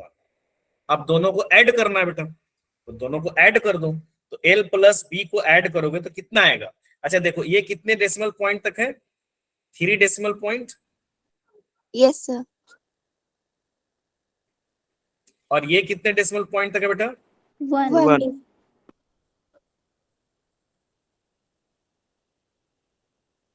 1 डेसिमल पॉइंट। अब आप करो L प्लस B, यानी L प्लस B करो, यहाँ पे आप Sir, 4.4. यहाँ पे करो 2.331 प्लस 2.1, तो यहाँ पर कितना हो जाएगा 4.431। लेकिन आपको इसको कितने डेसिमल तक रखना है, 1 डेसिमल तक, यानी अगर इसको एप्रोप्रिएट सिग्निफिकेंट फिगर तक रखूंगा तो 1 तक रखूंगा, तो 1 तक रखने के लिए मेरे को इसको राउंड ऑफ करना पड़ेगा, तो राउंड ऑफ का रूल तो आपको पता ही है, तो L plus B is equal to कितना हो जाएगा बेटा, 4.4. क्योंकि नीचे जो उधर वाली जो वैल्यू है 5 से कम है, तो 5 से कम है तो बदलती नहीं है, प्रीसीडिंग डिजिट बदलेगी नहीं, तो क्या हो जाएगा 4.47, यानी ऑप्शन नंबर 3। यानी आपको दोनों में ध्यान रखना है, एडिशन या सब्सट्रैक्शन में लीस्ट सिग्निफिकेंट फिगर और मल्टीप्लिकेशन या डिवीजन में हमको क्या रखना है, लीस्ट, एडिशन या सब्सट्रैक्शन में, सॉरी एडिशन या सब्सट्रैक्शन में लीस्ट डेसिमल पॉइंट और मल्टीप्लिकेशन और डिवीजन में लीस्ट सिग्निफिकेंट figure. खुशबू, सर यहाँ पर आपने कहा 31 है, तो 31 की जगह अगर ज्यादा होता जैसे कि 71 तो भी राउंड ऑफ करते, 71 होता तो राउंड ऑफ करते, तो 71 होता, जैसे मान लो 4.471 दिया है तो ये कितना हो जाता, 4.8 हो जाता, ये हटता, फिर ये डिजिट लाता, ये डिजिट तो हट गया, तो 7 तो बदलेगा नहीं क्योंकि ये 5 से छोटा है, लेकिन अब 7 आ गया, अब देखो इसको ले आओ, अब बनता 4.47, अब ये डिजिट 5 से ज्यादा है कि कम है, वहां से ज्यादा है, ज्यादा है। तो प्रोसीडिंग क्या हो जाता, बढ़ जाता, तो आंसर 4.8 हो जाता। Done. Yes, sir. Sir viscosity का फॉर्मूला बता दो। विस्कोसिटी का फॉर्मूला बता देते हैं। अब यहाँ पे देखिए, number of significant digits in, last में बेटा मेरे को रिमाइंडर करा देना, नंबर ऑफ सिग्निफिकेंट क्या डायमेंशन निकालने के लिए क्या? Sir, significant. Yes sir. फिर 4 होगी। यहाँ पर कितने होंगे सिग्निफिकेंट फिगर? 4। 4, क्योंकि ये होंगे, ये इनिशियल जीरोस हो गए, ये जीरोस है लेकिन ये जीरो आफ्टर डेसिमल आ रहा है, तो कितने हो जाएंगे? 4। नाउ एरर, कोई डाउट है किसी को? वो गलती से हो गया। गलती से हो गया। चलिए, एरर वाला में मैंने बताया था कि एक्चुअली कोई भी मेजरमेंट मैं करता हूं तो मेरे को एरर आती है, आती कि नहीं आती बेटा? Yes sir. Yes sir. आएगी, क्योंकि बहुत सारी एरर है। एक तो रैंडम एरर होता है, एक क्या होता है, सिस्टेमेटिक एरर होता है। सिस्टेमेटिक एरर किसको बोलते हैं? जो System नॉन की एरर वजह से होता है। है। किसकी वजह से? सिस्टम की वजह से। सिस्टम की वजह से। या आप ये कह सकते हो कि जैसे मान लो कोई डिवाइस की वजह से एरर आ रहा है ना, या हम कहीं पे हैं, मान लो मैंने जमीन में ग्राउंड पे कोई चीज, सिंपल पेंडुलम का टाइम पीरियड मेजर कर रहा हूं, मैं हिल स्टेशन पे चला गया, वहां पे टाइम पीरियड मेजर कर रहा हूं, तो मेरे को डिफरेंस आ गया, तो वहां पे डिफरेंस, वहां पे एरर किसकी वजह से आ रही है, कोई बता सकते हो? वहां पर एरर किसकी वजह से आ रही है? सिस्टम के एरर से क्यों आ रही? क्योंकि मैं सिस्टमैटिक एरर। मैं ऊपर चला गया तो जी की वैल्यू क्या हो गई, थोड़ी चेंज हो गई। तो यहां पर एरर मेरे को नोन है कि भाई ये जो एरर का कॉज है ये मेरे को पता है। हो सकता है मेरे को करंट के डिवाइस की वजह से एरर आ रही है, डिवाइस हीट हो जा रहा है उसके वजह से एरर आ रही है, एयर का रेजिस्टेंस है भाई उसके वजह से एरर आ रही है, फ्रिक्शन की वजह से एरर आ रही है। समझ रहे हो ना? मेरे को उस एरर का कॉज नोन है कि भाई मेरा जो आउटपुट फ्लक्चुएट कर रहा है ये इस एरर की वजह से कर रहा है, तो वैसे एरर को हम बोलेंगे सिस्टमैटिक एरर। क्लियर है, समझ लो बात? और जिसका मेरे को कॉज नहीं पता, नहीं मालूम कि किस वजह से आ रही है, मतलब आ रही है एरर, हो सकता है कोई भी वजह हो सकती है, उस एरर को हम क्या बोलते हैं? Random error. Random error. समझ नहीं? एक जैसे इस बार नीट में Random है sir. इस बार अभी जो एग्जाम हुआ है 7 मई को, उसमें क्वेश्चन दिया था ऐसे ही, एक एरर दिया था और बोला था that cause is unpredictable. Unpredictable का मतलब क्या होता है? अभी इस साल, अभी जो 7 मई को एग्जाम हुआ था, वहां पर पूछा था द कॉज इज अनप्रिडिक्टेबल, यानी उसका कॉज आपको पता नहीं है, तो which type of error is this? और उसमें ऑप्शन में रैंडम एरर। रैंडम एरर हो गया। अगर पता होता तो सिस्टमैटिक एरर होता। और ह्यूमन मिस्टेक्स की वजह से जो एरर आती है उसको कौन सा एरर बोलते हैं हम लोग? Gross error. जैसे हम देख रहे हैं कहीं और मेजरमेंट कर रहे हैं, हम इतना अटेंटिवली मेजर नहीं कर रहे हैं, हम अपने सर्किल में कलीग्स में से बात भी कर रहे हैं और मेजर भी कर रहे हैं, हम मेजर कर रहे हैं लेकिन हम कहीं और देख रहे हैं, या हम मतलब ऐसे एरर की वजह से जो एरर आती है उसको वैसे हम क्या क्या बोलते हैं? या मेरे डिवाइस को सेटअप सही से नहीं किया है, मतलब कनेक्शन बनाना पड़ता है। जैसे लैब में हम एक्सपेरिमेंट कर रहे हैं तो भाई कनेक्शन सेटअप तो करना पड़ेगा, वो ढीला मैंने किया हुआ है, या मतलब समझ रहे हो, मैंने कनेक्शन लूज किया हुआ है, या कनेक्शन कोई सही नहीं किया हुआ है, या मैं जोड़ना कहीं और जोड़ा कहीं और, या 2 वायर्स बीच में टच हो रही है, तो ये सारा क्या हो गया? ह्यूमन मिस्टेक्स हो गया। तो that type of error is known as gross error. ठीक है, सर सिस्टमैटिक एरर एनवायरनमेंट पे डिपेंड करती है। इन्वायरमेंट नहीं, इन्वायरमेंट या कोई भी ऐसा कॉज। अब भाई मैं बोल रहा हूँ करंट की मान लो हीटिंग हो गया, उसमें इन्वायरमेंट का क्या रोल है? Sir like doctors thermometer use करते हैं जो पतला वाला होता है, वो भी तो एनवायरनमेंट के ऊपर डिपेंड करता है। भाई वो कर इन्वायरमेंट के ऊपर कर रहा है, पर हर चीज आप ये नहीं बोल सकते कि वो सिस्टमेटिक एरर वो होता है जो इन्वायरमेंट पे करती है, ऐसा जरूरी नहीं। मैं कह रहा हूँ कि आपने डिवाइस में मान लो एक रेजिस्टेंस को मेजर कर रहे हो, अब डिवाइस हीट हो जा रही है, हीट होने की वजह से आपको एरर आ रही है, तो आपको कॉज तो नोन है लेकिन ये इन्वायरमेंट का कॉज तो नहीं है। Yes sir. तो वहां ये भी सिस्टमेटिक हो गया, इन्वायरमेंट की वजह से कोई आ जा रही है वो भी सिस्टमेटिक हुआ, लेकिन हर systematic error due to environment जरूरी नहीं है। एनवायरनमेंट कॉज है इट मींस। हाँ, इन्वायरमेंट भी एक कॉज है, सिस्टमेटिक एरर में इन्वायरमेंट भी एक कॉज होगा, but her systematic error environment की वजह से हो ये जरूरी नहीं है। मैं कह रहा हूं टेम्परेचर राइज हो गया, भाई आप हीट कर रहे हो आपका टेम्परेचर राइज हो गया, डिवाइस हीट हो गया जिसकी वजह से उसकी इफिशियंसी घट गई, तो वहां पे भी आपको नोन है, लेकिन वहां इन्वायरमेंट कॉज नहीं है। ठीक है, तो एक तो हो जाएगा मेरा क्या, एक तो हो जाएगा मेरा सिस्टमेटिक एरर,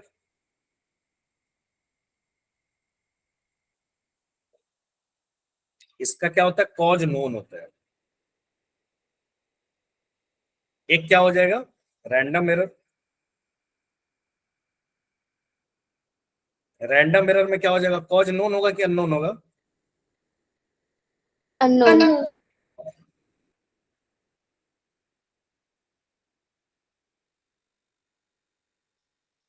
कल लेके आओगे ना बढ़िया number. Yes sir. Gross error में क्या हो जाएगा, मेजरली बाय, सर ये चैप्टर थोड़ा इजी है। हाँ इजी है ये। फिर काइनेमेटिक्स थोड़ा सा मैकेनिक्स है, थोड़ा टफ पड़ता है, लेकिन आई विल ट्राई कि वो ज्यादा टफ आपको ना पड़े। सर अभी तक तो थोड़ा सा वही चल रहा है जो हमने 9th में पढ़ा है, उसी से रिलेटेड ही चल रहा है, बस उसी से थोड़ा सा आगे है। हाँ अभी थोड़ा सा बढ़ जाएगा, जैसे डिफरेंशिएशन इंटीग्रेशन वहां नहीं है, वहां नहीं है, 9th में नहीं है, है यस ना, सर। यहाँ पे थोड़ा बढ़ जाएगा। थोड़ा इक्वेशन ऑफ मोशन का क्वेश्चन जो बनेगा वो, लेकिन चैप्टर में थोड़ा ग्राफ वाला आ जाएगा इसमें ज्यादा, बाकी तो 9th वाला है। थोड़ा रिलेटिव वेलोसिटी आगे आ जाएगा, बाकी चीजें वही। यहाँ तक समझ में आ गया ना। Yes sir. अब इसमें हम लोग बहुत सारा एरर की बात किए थे। एक तो एवरेज वैल्यू निकालते हो, ट्रू वैल्यू। एवरेज वैल्यू कैसे निकालते हो, जितने भी ऑब्जर्वेशन होते हैं उसको डिवाइड कर देते हो, है कि नहीं। लीजिए जितने भी ऑब्जर्वेशन थे, अब मैं देखो रिवीजन है, इतना डिटेल में तो नहीं जा सकता, लेकिन यहाँ पर मैं इतना बता सकता हूँ कि जितने भी ऑब्जर्वेशन उसमें आगे, एक मेरा क्या हो जाएगा यहाँ पे ट्रू वैल्यू। ट्रू वैल्यू को हम क्या बोलते हैं, मीन वैल्यू भी बोलते हैं ना, मीन वैल्यू। या इसको क्या बोलते हैं हम लोग बेटा, एवरेज वैल्यू भी बोलते हैं शायद। ठीक है, क्लियर है यहाँ तक। Yes sir. True value, mean value या एवरेज वैल्यू, ठीक है ना। अब ट्रू वैल्यू क्या हो जाएगी, जितने भी ऑब्जर्वेशन है उनको ऐड करो, उनसे डिवाइड कर दो, वो क्या हो जाएगी हमारी ट्रू वैल्यू हो जाएगी, है ना। उसके बाद और कौन कौन सी एरर आती थी मेरी, absolute error, relative error. Absolute error, relative error, mean absolute error. तो ट्रू वैल्यू क्या हो जाएगा, A1 plus A2 plus A3, सोन कहां तक जाओगे बेटा, AN, और डिवाइड इसको किससे कर दोगे आप, N से कर दोगे। एन से। फिर क्या था एब्सोल्यूट एरर। एब्सोल्यूट एरर में आप क्या कर रहे थे, डेल्टा एब्सोल्यूट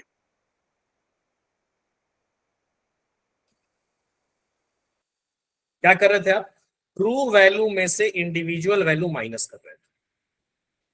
सही बात है ना। Yes sir. इसको कैसे Yes, sir. लिखेंगे आपको, कैसे, डेल्टा एरर। अच्छा इसी में मीन एब्सोल्यूट एरर आ रहा था,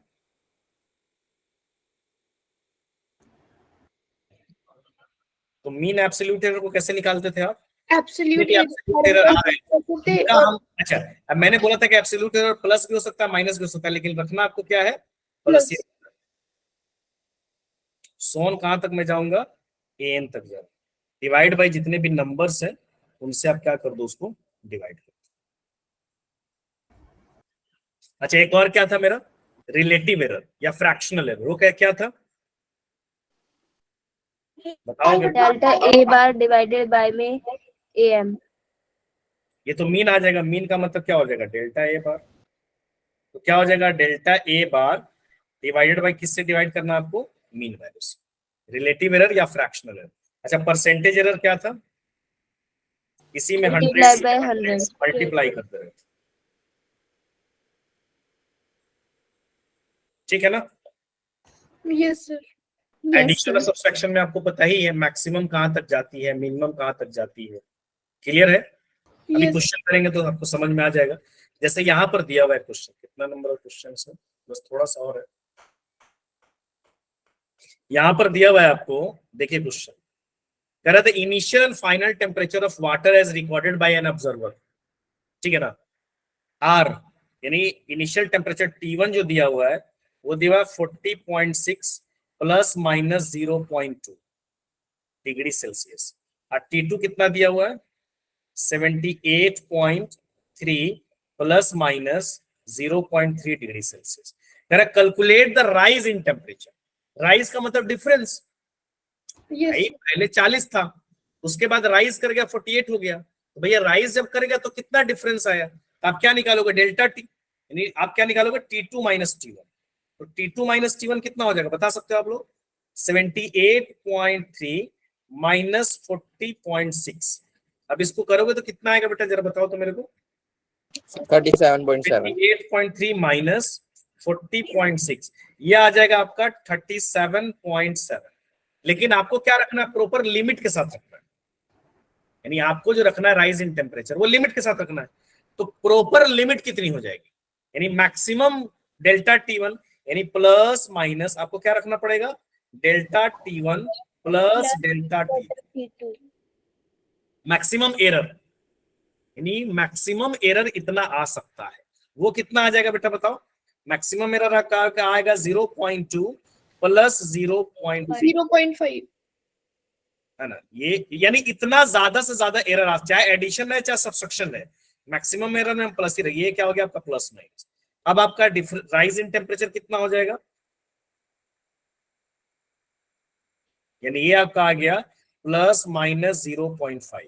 तो अब क्या करोगे, 37.7 प्लस माइनस 0.5 डिग्री सेल्सियस, यानी ऑप्शन नंबर थर्ड।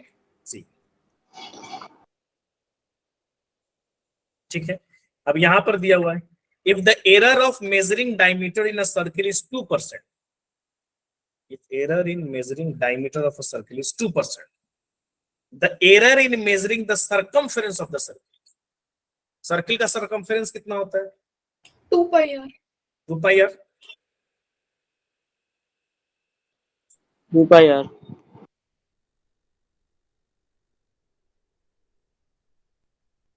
यानी delta C by C is equal to क्या हो जाएगा, delta R by R। yes sir समझ रहे हो बात कि नहीं समझ रहे हो आप लोग, yes sir. Delta C sir ये समझ नहीं आया सर। इंटू 100% इज इक्वल टू क्या हो जाएगा, sir delta R by R। Class किए थे एरर की, एरर का क्लास किए थे नहीं किए थे, बोलोगे सर नहीं, लिया बोलो। था, सर लिया था। ये रहोगे तो समझ में आया होगा। यहाँ 2 पाई आर है ना, सर लिया तो कोई बात नहीं, मैं Yes, बता रहा हूँ ना, जैसे आपको दिया हुआ है x is equal to Y, तो आप क्या करोगे, delta x by X is equal to delta y by Y. यहाँ 2 है ना, तो 2 कांस्टेंट है, तो ये तो नंबर ये फ्लक्चुएशन नहीं कर रहा ना, एरर में 2 तो कांस्टेंट वैल्यू है, 2 तो एरर में पार्टिसिपेट नहीं करेगा ना, r इज एरर में Yes, sir. पार्टिसिपेट, कांस्टेंट कभी भी एरर में पार्टिसिपेट, इसलिए मैंने लिखा ना इस 2 और पाई को, इसलिए मैंने लिखा कि ये कांस्टेंट वैल्यू है, ये एरर में पार्टिसिपेट नहीं करेगा। हाँ, अगर आर पे पावर होती सर आर में चेंज आएगा बस। आर तो चेंज होगा ना, आर को मेजर करने में तो आप एरर ले सकते हो यस सर। भाई, आप आर को चेंज करने में एरर लोगे ना, बाकी वो और वो तो सेम ही होगा। Yes sir. जैसे यहां पर क्वेश्चन दिया देखो, कह रहा है the percentage error in measurement of mass and speed are 2% and 3% respectively, how much will be the maximum error in the estimate of kinetic energy. Kinetic energy का फॉर्मूला क्या होता है, मेरे को बताओगे कोई आदमी, half mv half square mv square half mv, half mv kinetic energy is equal to होगा बेटा हाफ एमवी स्क्वायर। अब ये वैल्यू कांस्टेंट है, इस वैल्यू का एरर में कोई रोल नहीं, yes sir यानी काइनेटिक एनर्जी का एरर अगर आप निकालोगे तो डेल्टा के ई बाई के ई इंटू 100% कर लो, yes is sir equal to क्या हो जाएगा बेटा, delta m by m into 100%। लेकिन यहाँ पर पावर दिया है, तो मैंने आपको क्या बताया था कि वो पावर बाहर आएगी, जो भी वहां पे, यहाँ पे देखो आर पे पावर नहीं दिया था ना बेटा विवेक, यहाँ पर पावर दिया है, तो जितना भी पावर रहेगा उससे आप मल्टीप्लाई करोगे, चाहे वो पावर माइनस रहे चाहे प्लस रहे, मल्टीप्लीकेशन आपको प्लस से ही करना है, यानी यहाँ पर हो जाएगा +2 delta v by v into 100%। Done. yes sir sir यहाँ पे 100% क्यों लगा रहे हैं? क्योंकि परसेंटेज मेरे को दिया हुआ है, ये पूरा मिल के हमको दिया हुआ है परसेंटेज एरर, यानी ये पूरा मिल के मेरे को वैल्यू दिया हुआ है। आप ऑब्जेक्टिव में नहीं भी लगाओगे कोई दिक्कत नहीं, आप ऑब्जेक्टिव में अगर नहीं भी लगाओगे, आप ऑब्जेक्टिव क्वेश्चन बना रहे हो, आप ये नहीं भी लिखते हो तो कोई प्रॉब्लम, जो ऑब्जेक्टिव पे तो देखने जा रहे हैं, आप बस 2 से जो भी पावर रहेगी उससे मल्टीप्लाई कर दो। समझे कि नहीं समझे आप लोग? यस सर समझिए। मैं इसको परसेंटेज एरर के टर्म्स में लिख रहा हूँ, ऑब्जेक्टिव में कुछ नहीं दिया, सीधे पावर लेके उसे मल्टीप्लाई कर दो। तो ये कितना हो जाएगा बेटा, डेल्टा एम कितना फ्लक्चुएट कर रहा है 2%, अब प्लस में वेलोसिटी कितना फ्लक्चुएट कर रहा है 3%। 2 into में 3 2 से तो मल्टीप्लाई करना पड़ेगा, पावर 2 है तो इजी 8%। हो जाएगा 2%, अब प्लस कितना हो जाएगा 6% इज इक्वल टू कितना हो जाएगा 8%। 8%। नेक्स्ट ये देख लो, इसका बताओ। टाइम का दिया हुआ है, एल का दिया हुआ है 3%, अच्छा सॉरी बाय स्टूडेंट में 1% लेंथ में एरर आ रहा है, यानी यहां अगर करो तो 1% लेंथ में एरर आ रहा है, 3% जो है वैल्यू ऑफ टाइम पीरियड, 3% जो है टाइम पीरियड में आ रहा है। His percentage error in the measurement of value of g will be, कितना है आंसर? सर 2% आ रहा है। 2% आ रहा है। चलिए देखिए, time period is equal to कितना है, थोड़ा छोटा करता हूं, यानी अगर मैं यहां पे करूं तो time period is equal to कितना हो जाएगा 2 pi root under L by G. अब ये कितना हो जाएगा 2 पाई, और ये कितना हो जाएगा बेटा एल बाई जी पे पावर कितना हो जाएगा 1/2, 1/2 यानी इसको ऐसे भी लिख सकते हो 2 पाई इंटू एल पे पावर 1/2 और डिवाइड बाई जी पे पावर 1/2। तो 2 पाई का तो कोई रोल नहीं होगा क्योंकि ये कांस्टेंट है। तो यहाँ पर क्या लिखोगे आप, delta T by T into, चूंकि परसेंटेज में दिया इसलिए मैं 100% लिख रहा हूँ, ऑब्जेक्टिव बनाने की कोई जरूरत नहीं।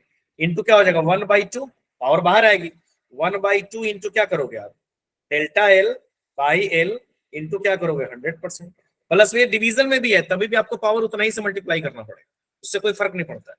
1/2 इंटू क्या करना पड़ेगा आपको delta ji by g into 100%। अब कितना दिया हुआ है उसका एरर, एरर कितना दिया बेटा? सर लेंथ का 1% दिया है और टाइम माइनस में दिया हुआ है, ये निगेटिव में एरर दिया हुआ है, -3% दिया हुआ है ना, pendulum has a negative error और -3%, और प्लस इज इक्वल टू कितना हो जाएगा 1/2, लेंथ में एरर कितना दिया हुआ है sir 1%। 1% is equal to plus 1/2 into delta ji by G. इसको इधर ले आओ, ये कितना हो जाएगा बेटा 0.5%। सर 7% आ रहा है, क्या बोल रहे हो? 7% आ रहा है। इसको ले आओ -3%, और ये भी इधर आएगा तो माइनस हो जाएगा, माइनस कितना हो जाएगा 0.5 ना, yes sir. Is equal to 1/2 delta ji by G. अब ये कितना हो जाएगा -3.5% इंटू 2 जाके मल्टीप्लाई हो जाएगा, इंटू यहाँ पर भी इज इक्वल टू कितना हो जाएगा delta ji by g into 100%। तो ये कितना हो जाएगा -7% is equal to delta ji by g. Negative का मतलब नहीं, एक्चुअली एरर कितना आ जाएगा हमारा 7%। चाहे वो डिवीजन में रहे चाहे वो मल्टीप्लिकेशन में रहे, पावर अच्छा माइनस भी पावर रहेगा उससे कोई मतलब नहीं है। जैसे मान लो कहीं पर भी मेरे को माइनस दिया हुआ है, जैसे x पे power -2 into y by z दिया हुआ है, तो अगर मैं परसेंटेज एरर लिखूंगा तो 2x, जैसे -2 दिया हुआ है तो 2x प्लस 2y ही रहेगा, अब प्लस z रहेगा, z की पावर 1 है। वो डिवीजन में रहे वो मल्टीप्लिकेशन में रहे वो प्लस रहे वो माइनस रहे, रखना हमको क्या है प्लस माइनस ही रखना, प्लस ही रखना है। जैसे यहाँ पर क्वेश्चन देख लो, यहाँ पर भी x दिया हुआ है, सबकी परसेंटेज भी दी हुई है, ये कितना हो जाएगा बेटा जल्दी से करो, हमको टाइम कम बचा हुआ है। यहाँ पर कितना हो जाएगा सर विस्कोसिटी का फॉर्मूला। हाँ बता देते हैं delta x is equal to कितना हो जाएगा, के पे पावर कितना है 3, तो 3 इंटू क्या हो जाएगा डेल्टा के बाई के इंटू एल का पावर कितना है 2, तो 2 इंटू क्या हो जाएगा delta L by L, plus में m का पावर 1 है तो डेल्टा m बाई m, और n का पावर कितना हो जाएगा 1/2 हो जाएगा बेटा, Yes, sir. Delta m by m। Sir ये हो जाएगा क्वेश्चन। हाँ हो जाएगा ना, तो delta x by x into क्या हो जाएगा 100% इज इक्वल टू कितना हो जाएगा 3, k का कितना दिया हुआ 1% ना, यस सर। 1% प्लस 2 इंटू कितना हो जाएगा, ये भी 1% दिया हुआ है l का, प्लस में m का कितना दिया हुआ है 3%, प्लस 1/2 कितना हो जाएगा 4%। कर लोगे आप लोग ना? Yes sir. तो 10% आ रहा है। 10% आएगा, जो भी आएगा कर लेना, ठीक है ना। नेक्स्ट ये भी कर लोगे आप लोग? Yes sir. यस सर हो सर। जाएगा। मास का दिया हुआ है, पावर 1 दिया हुआ है, मतलब इसके टर्म्स में दिया हुआ है, क्या कर सकते हैं आप, ऐसे फार्मूला ना देखे डायमेंशन के टर्म्स में दिया, तो वही बात यहाँ पर भी हो जाएगा। यानी फिजिकल क्वांटिटी x है तो यहाँ पर भी हो जाएगा डेल्टा x बाई एक्स। मास को कितना पावर दिया -1 दिया, उससे कोई मतलब नहीं है, मेरे को पावर Plus में लेंगे। तो क्या करोगे आप delta m by m, plus क्या करोगे आप l का 3 दिया हुआ है तो 3 इंटू तो प्लस 2 ही है डेल्टा t बाई t। कर लोगे सॉल्व? Yes sir. यस यानी सर। ऐसे बच जाएगा ये delta x by x into 100% is equal to delta m by m। 100% लिखना ऑब्जेक्टिव में बनाने के लिए जरूरी नहीं, मैं समझने के लिए आपको बता रहा हूँ।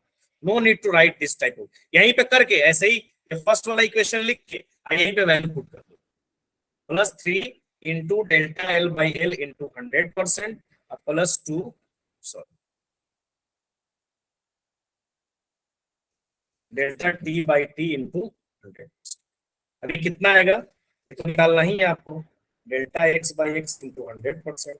अभी कितना हो जाएगा, डेल्टा एम का एरर कितना दिया हुआ है, एल एम का दिया हुआ है 2%, प्लस एल का कितना दिया हुआ है 3%, और प्लस टी का 4%। 4%। फाइनली ये कितना आ जाएगा 2 plus 9 plus 8 is equal to कितना हो जाएगा 19%। 19% हो जाएगा ना? Yes sir. Yes sir.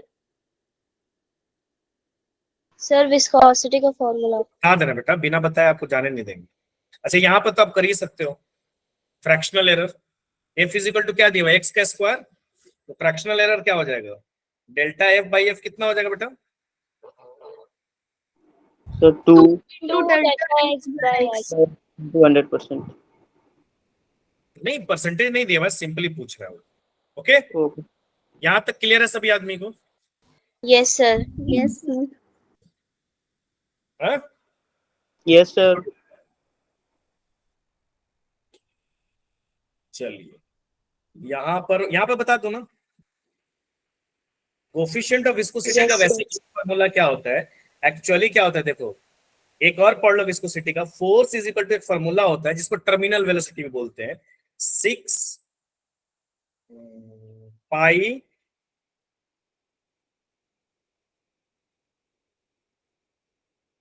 Pi are we और एन, एक फॉर्मूला होता है। ये आगे हम लोग पढ़ेंगे कहां पर, जब फ्लूइड मैकेनिक्स पढ़ेंगे, that is known as Stokes theorem. जब हम पढ़ेंगे तब हम बताएंगे। विस्कस फोर्स ये लगता है, F is a viscous force, ये होता है विस्कोसिटी। ये विस्कस फोर्स हो गया, ये हो गया विस्कोसिटी। तो एन इज इक्वल टू कितना हो जाएगा बेटा बताओ, एन इज इक्वल टू हो जाएगा force by 6 pi r into v. Yes sir. समझ गया बेटा? Yes sir. फोर्स का आप लगा दोगे, आर क्या है रेडियस का लगा दोगे, वेलोसिटी का लगा दोगे, क्योंकि इसकी तो डायमेंशन होगी नहीं। तो फोर्स का डायमेंशन कितना हो जाएगा M L T minus 2, radius का डायमेंशन कितना हो जाएगा एल, और वेलोसिटी का डायमेंशन कितना हो जाएगा एल टी। अब निकाल सकते हो ना बेटा? Yes sir. Okay yes sir. Attendance होगी क्या? अच्छा एक और चीज, आपने अटेंडेंस दे दी? हाँ अटेंडेंस दे दी आपने? मैंने अटेंडेंस को ले क्या? Yes sir.